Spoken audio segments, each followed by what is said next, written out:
मध्य प्रदेश के एक छोटे से गांव सुखपुर में एक व्यक्ति रहता था जिसका नाम था मोहन।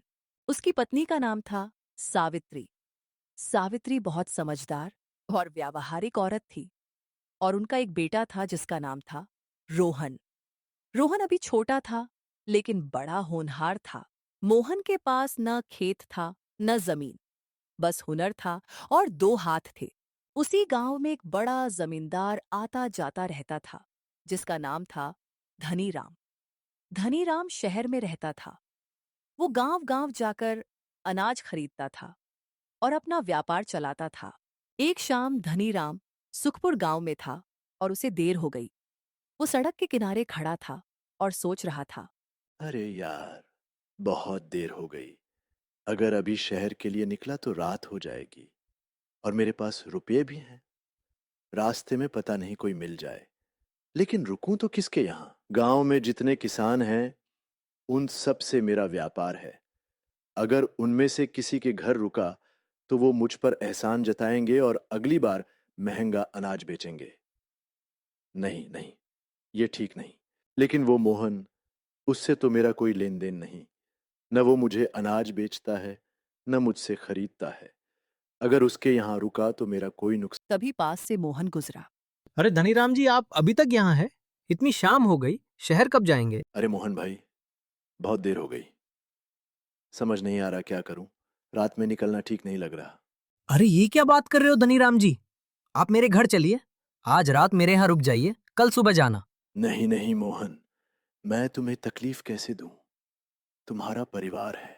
कैसी तकलीफ धनीराम जी? मेरा घर 2 कमरे का है, एक कमरे में आप रहिए। कोई बात नहीं, चलिए मेरे साथ। धनीराम मन ही मन मुस्कुराया। उसकी चाल काम आ गई थी। मोहन भाई, तुम बड़े नेक दिल इंसान हो। भगवान तुम्हारा भला करे। चलता हूं। और धनीराम चला गया। लेकिन दोस्तों, यह सिर्फ शुरुआत थी। धनीराम को मुफ्त का ठिकाना मिल गया था। अब वो हर बार गांव आता और सीधे मोहन के घर चला जाता, खाना खाता, आराम से सोता और सुबह चला जाता। एक दिन तो हद हो गई। मोहन, बहुत भूख लगी है। सावित्री भाभी से कहो जल्दी से खाना बनाए। सावित्री रसोई में गई और मोहन से धीरे से बोली। सुनिए जी, यह धनीराम जी अब तो हर हफ्ते आ जाते हैं। हमारा घर क्या कोई होटल है? हम खुद मुश्किल से गुजारा करते हैं, ऊपर से यह मुफ्त में खाते पीते हैं। और देखिए, यह बड़े होशियार हैं। जानबूझकर हमारे यहाँ आते हैं ताकि जिन किसानों से इनका व्यापार है उन पर एहसान न हो। हम गरीब हैं तो हमसे कोई नुकसान नहीं। अरे सावित्री, धीरे बोलो, वो सुन लेंगे। बेचारे को जरूरत है, इसलिए आते हैं। बेचारे? वो बेचारे नहीं है जी, बड़े चालाक हैं। लेकिन जब आपको उनकी जरूरत पड़ेगी तब देखना वो आपके काम नहीं आएंगे। नहीं सावित्री, तुम गलत सोचती हो। अच्छे इंसान है वो। सावित्री ने खाना बना दिया। धनीराम ने खाया और चला गया। लेकिन सावित्री के मन में एक बेचैनी थी। एक दिन सावित्री ने मोहन को समझाया। जी, गांव में काम बहुत कम है, लोग कम खरीदते हैं। अगर आप शहर जाकर काम करें, फर्नीचर बनाएं तो ज्यादा पैसे मिलेंगे। शहर में लोग अच्छे दाम देते हैं। शहर? लेकिन शहर में रुकूंगा कहाँ? धनीराम जी का घर है वहाँ, आप उनके यहाँ रुक जाना। देखना वो कैसे मना करते हैं। अरे सावित्री, वो जरूर मुझे रुकने देंगे। इतने दिनों से हमारे यहाँ आते हैं। देख लेते हैं।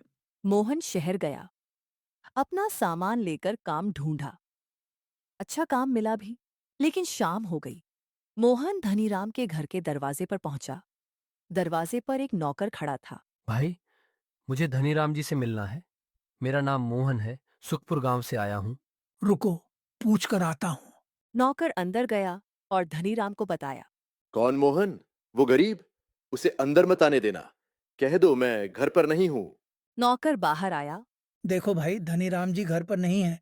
लेकिन भाई, तुम उन्हें मेरा नाम बताओ। मैं सुखपुर से आया हूँ।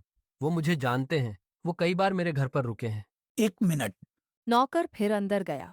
सेठ जी, वो कह रहा है आप उसके घर पर रुके हैं। तो क्या हुआ? मैंने कहा ना, उसे भगा दो। एक गरीब को मैं अपने घर में नहीं रुकने दे सकता। यह मेरा घर है, कोई धर्मशाला नहीं। उसकी क्या औकात है यहाँ आने की? नौकर बाहर आया। उसे बहुत बुरा लग रहा था। भाई, मुझे माफ करो। मैं सच बताता हूँ। सेठ जी घर पर ही हैं, लेकिन उन्होंने मना कर दिया। उन्होंने कहा कि तुम्हें यहाँ से जाने के लिए कहो। ये बड़े लोग ऐसे ही होते हैं। जब इन्हें जरूरत होती है, तब मीठी मीठी बातें करते हैं। जब हमारी बारी आती है, तो मुंह फेर लेते हैं। मोहन के पैर जैसे जमीन में गड़ गए। उसके दिमाग में सावित्री के शब्द गूंजने लगे। देखना जी, जब आपको जरूरत पड़ेगी तब वो आपके काम नहीं आएंगे। सावित्री सही थी। मैं इस इंसान को पहचान ही नहीं पाया। उस रात उस नौकर ने मोहन को अपने छोटे से कमरे में जगह दी। भाई, तुम आज मेरे यहाँ रुको। मैं अकेला हूँ। कोई दिक्कत नहीं। सुबह चले जाना। भाई, तुम्हारा बहुत बहुत शुक्रिया। आज तुमने मेरी आंखें खोल दी। मोहन सुबह घर वापस आया और सावित्री को सब कुछ बताया। मैंने कहा था ना जी, लेकिन आपने माना नहीं। आने दीजिए अब उस धनीराम को। उसे दरवाजे से ही वापस कर दूंगी। हाँ सावित्री, आज के बाद मैं उसे अपने घर पर नहीं रुकने दूंगा। कुछ दिन बाद धनीराम फिर गांव आया। शाम हो गई। सीधे मोहन के घर का दरवाजा खटखटाया। मोहन, मोहन भाई, दरवाजा खोलो। रोहन ने दरवाजा खोला। बेटा, पिताजी कहाँ हैं? पिताजी घर पर नहीं हैं। माँ भी बाहर गई हैं। अच्छा, कोई बात नहीं। तुम अपनी माँ से कहना कि खाना बना दे और मेरे सोने का इंतजाम कर दे। रोहन ने दरवाजा बंद किया और अंदर जाकर अपने पिता को बताया। ये देखो, खाना भी मुफ्त में चाहिए और सोना भी मुफ्त में। जाओ रोहन, जाकर कह दो माँ ने मना कर दिया है। ठीक है पिताजी। रोहन ने बाहर जाकर धनीराम को यही बताया। धनीराम का चेहरा लाल हो गया। वो पांव पटकते हुए वहां से चला गया। दोस्तों, जिंदगी कब करवट लेती है, यह कोई नहीं जानता। एक दुर्भाग्यपूर्ण दिन मोहन और सावित्री नाव से दूसरे गांव जा रहे थे। नाव पलट गई। दोनों पानी में बह गए। गांव वालों ने रोहन को बचाया, लेकिन मोहन और सावित्री को नहीं बचाया जा सका। रोहन अकेला रह गया। गांव में यह खबर फैली। धनीराम को भी पता चला। अरे वाह, यह तो बहुत अच्छा हुआ। मोहन के घर और उसकी जमीन पर मेरी पहले से नजर थी। अगर मैं उसके बेटे को अपने साथ ले जाऊं और उसे अपने घर से हटा दूं, तो उसके घर पर कब्जा हो जाएगा। वहां मैं अपना गोदाम बना सकता हूं। धनीराम गांव आया। रोहन के पास गया। बड़े प्यार से बोला। बेटा रोहन, मुझे तुम्हें देखकर बहुत दुख होता है। तुम्हारे पिता मेरे बहुत अच्छे दोस्त थे। मेरी कोई संतान नहीं है। तुम मेरे साथ चलो। मैं तुम्हें पढ़ाऊंगा लिखाऊंगा। तुम्हें बड़ा आदमी बनाऊंगा। रोहन और गांव वाले उसकी मीठी बातों में आ गए। रोहन उसके साथ शहर चला गया। लेकिन शहर पहुंचते ही धनीराम का असली चेहरा सामने आया। यह किससे उठा कर ले आए हो? यह गरीब और अनाथ लड़का हमारे घर में क्यों? मीना, चुप रहो। इस लड़के के घर पर मेरी नजर है। एक बार यह यहां रहा और मैंने उस घर पर कब्जा किया, तो मेरा व्यापार और बढ़ जाएगा। इसे एक गोदाम बना दूंगा। यह मेरे लिए मुफ्त का काम करेगा। लेकिन इसे यहाँ रखना खतरा है। ये गांव वालों को सब बता देगा। तुम सही कहती हो। मैं इसे जंगल में ले जाकर छोड़ आता हूँ। बेटा, तुम्हारी नानी मिलने बुलाती है, चलो। रोहन खुशी खुशी चला गया। लेकिन जंगल में पहुंचकर धनीराम ने उसे रस्सी से बांधकर पेड़ से बांध दिया और चला गया। तभी वहां से एक नेकदिल इंसान गुजरा। उसका नाम था जगन्नाथ सेठ। वो शहर का सबसे इज्जतदार आदमी था। अरे, ये बच्चा यहाँ कैसे? किसने बांधा इसे? रुको बेटा, मैं तुम्हें खोलता हूं। जगन्नाथ सेठ ने रोहन को खोला और सारी बात सुनी। बेटा, तुम मेरे साथ चलो। मेरी कोई संतान नहीं है। मैं तुम्हें अपना बेटा मानता हूं। नहीं सेठ जी, धनीराम जी ने भी यही कहा था।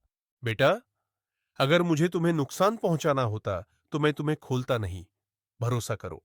रोहन ने भरोसा किया और जगन्नाथ सेठ के घर गया। जगन्नाथ सेठ की पत्नी दुर्गावती ने रोहन को गले लगाया। बेटा, आज से ये तुम्हारा घर है। साल बीतते गए।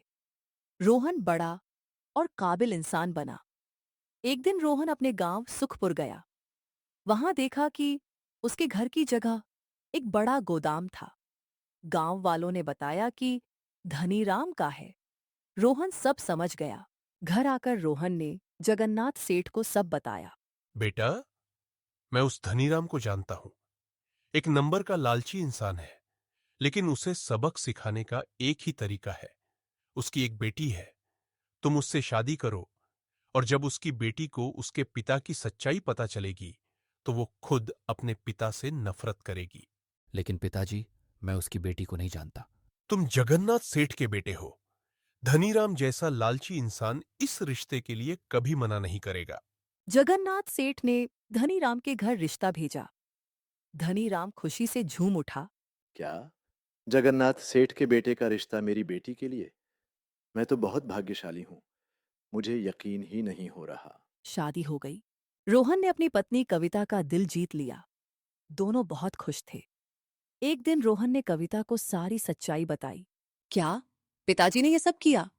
वो आपके माँ बाप के घर पर मुफ्त खाते पीते रहे और जब आपको उनकी जरूरत पड़ी तो भगा दिया और फिर आपको जंगल में बांधकर छोड़ दिया। मैं ये सोच भी नहीं सकती थी। मैं उन्हें कभी माफ नहीं करूंगी। एक दिन धनीराम अपनी बेटी से मिलने आया। दामाद जी, मुझे अपनी बेटी से मिलवाओ। कौन सी बेटी? यहाँ मेरी पत्नी रहती है और वो तुमसे कोई रिश्ता नहीं रखना चाहती। ये क्या कह रहे हो दामाद जी? पहले यह बताओ, याद है तुम्हें 20 साल पहले सुखपुर में मोहन बढ़ई के साथ क्या किया था? याद है उसके बेटे के साथ क्या किया था? क्योंकि धनीराम, मैं ही मोहन का बेटा रोहन हूं। तुम ये कैसे?